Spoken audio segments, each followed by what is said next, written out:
Corona के बढ़ते case का असर अब सड़कों से लेकर रेलवे स्टेशन तक देखा जा रहा है। कोरोना के मद्देनजर रेलवे स्टेशन पर विशेष सावधानी बरती जा रही है। यात्रियों के सामान को सैनिटाइज और सोशल डिस्टेंसिंग के साथ आरपीएफ विशेष तौर पर सतर्क है। इसके अलावा स्वास्थ्य महकमा भी यात्रियों का कोरोना टेस्ट करा रहा है। पटना जंक्शन का जायजा लिया जी मीडिया संवाददाता रितेश ने।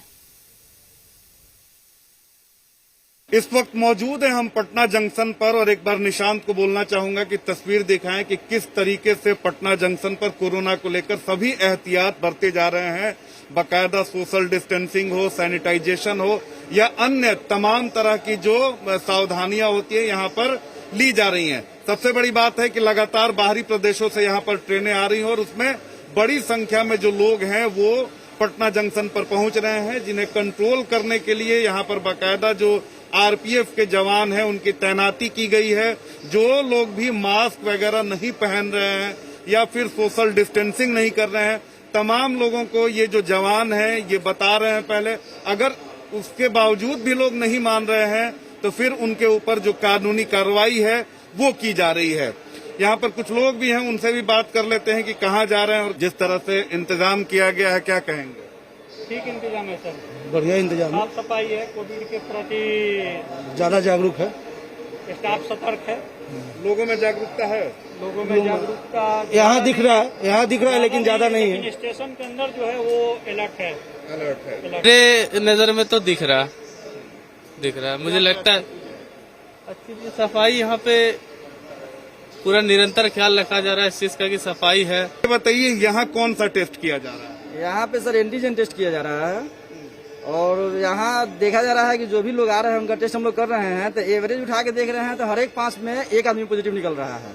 जैसे सुबह से अभी हम लोग ने शुरू किया और 6 केस किया, 6 में 2 पॉजिटिव है। आज का तो 3 पे चल रहा है अभी तक। सबसे बड़ी बात है कि जब जो पॉजिटिव निकलते हैं तो फिर कैसे, क्या उन्हें हॉस्पिटल भेजा जाता है या फिर क्वारंटीन सेंटर भेजते हैं, कहाँ भेजते हैं? जो पॉजिटिव निकलता है उसको तो हम लोग यहाँ पहले बैठाते हैं। बैठाने के बाद में एम्बुलेंस आती है, इनको अशोका होटल जो आइसोलेशन सेंटर बनाया गया है वहाँ इनको भेजा जाता है।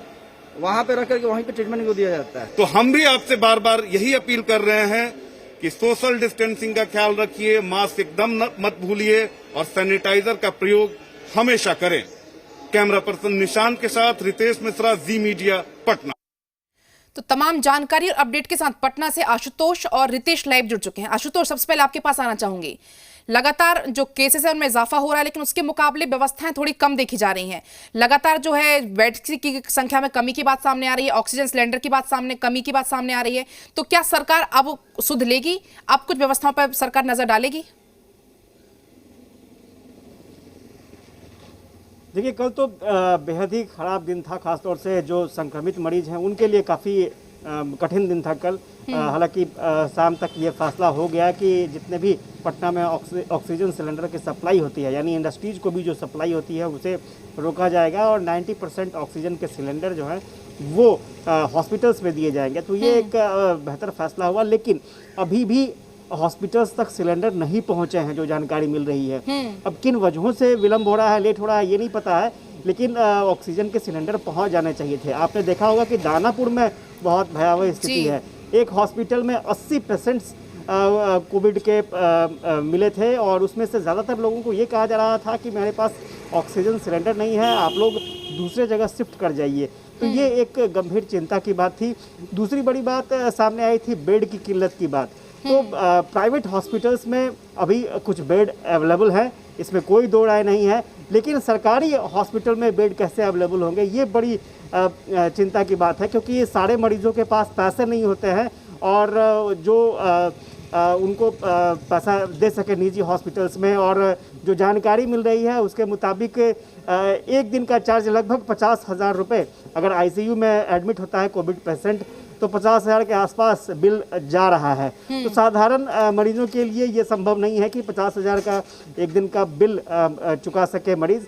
इसलिए जो सरकारी हॉस्पिटल्स हैं वहाँ पर बेड की व्यवस्था होनी चाहिए। हालांकि स्वास्थ्य मंत्री ने साफ तौर पर कहा है कि जल्द ही जो बेड की किल्लत है वो दूर हो जाएगी, क्योंकि आईजीएमएस में बेड बढ़ाने की बात कही गई है। इसके अलावा एक्स्ट्रा बेड जहाँ जिस हॉस्पिटल में बढ़ सकते हैं वहाँ पर व्यवस्था की जा रही है। और मुझे लगता है कि जो बैठक होने वाली है, सर्वदलीय बैठक 17 तारीख को उस बैठक के मद्देनज़र भी काफ़ी अहम फैसले भी निकल कर सामने आएंगे, क्योंकि सभी दलों की तरफ से राय आएगी और उस राय के मुताबिक काम भी होगा और किस तरह से कोरोना संक्रमण को लेकर के आगे की रणनीति होगी, आगे की क्या प्लान होगी सरकार की, वो भी सामने बात निकल कर आएगी। तो ऐसे में थोड़ा सा इंतजार करना पड़ेगा, लेकिन हाँ, दो महत्वपूर्ण चीज़ें हैं कि बेड कैसे ज़्यादा से ज़्यादा संख्या में मिल सके, ऑक्सीजन सिलेंडर लोगों को पर्याप्त मात्रा में मिले, और एक और जो महत्वपूर्ण एलिमेंट है दवा, जीवन रक्षक दवा, वो भी बाजार से गायब हो चुकी है और खुद IMA ने ये स्वीकार किया था कि दवाओं की कालाबाजारी हो रही है।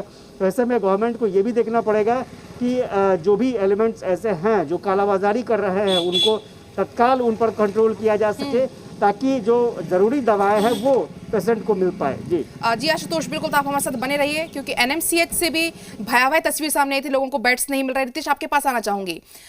हालात को कंट्रोल किया जा सकता था, लेकिन कहीं ना कहीं अब देर हो चुकी है। जो है भयावह तस्वीर सामने आ रही है, NMCH में भी लोगों को बेड नहीं मिल रहे, तो अब सरकार क्या कुछ कदम उठाने वाली है?